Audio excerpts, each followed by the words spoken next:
සුබ දවසක් කියලා ප්‍රාර්ථනා කරන ඔයාලා හැමෝටම අද මම ඔයාලට කියලා දෙන්න යන්නේ චුටි බබාගේ බර පහසුවෙන් වැඩි කරන කෑමක් ගැන.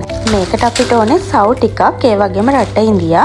සව් ටික හොඳින් හොදලා අරගෙන පැයක් විතර පෙඟෙන්න තියලා ගන්න. මේ විදිහට භාජනයකට ඊට පස්සේ දාලා මුලින්ම දිය කිරි වලින් තඹ ගන්න ඕනේ.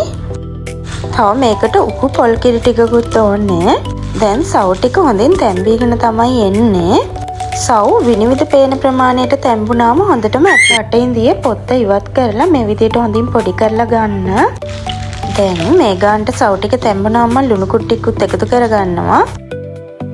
මේ ගානට සව් ටික තැඹුණාම උකු පොල් කිරි ටික මේ වෙලාවෙදි එකතු කරගන්න. දැන් කිරි එක පැහෙනකම් මේ විදිහට හැන්දෙන් හොඳින් කලවම් කරගන්න.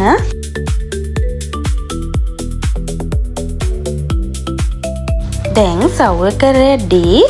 මේ වෙලාවෙදී කලින් පොඩි කරගත්තු රටින්දි ටික මේ විදිහට එකතු කරගන්න.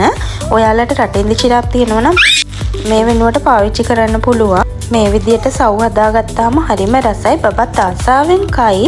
පහසුවෙන් බරත් වැඩි කරගන්න පුළුවන් බබාලගේ. ඉතින් ඔයා මේ වීඩියෝ එකට කැමති නම් ලයික් එකක් දාලා කමෙන්ට් එකක් දාලා තව කෙනෙකුට බලන්න ෂෙයා පාරකුත් දාන්න.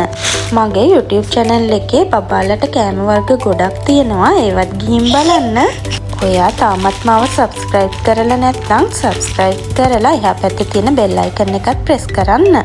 එතකොට අලුතින් වීඩියෝ එකක් දාපු ගමන්ම බලා ගන්න පුළුවන්. වීඩියෝ එක බලපුවා ඔයාලා හැමෝටම ආදරෙයි.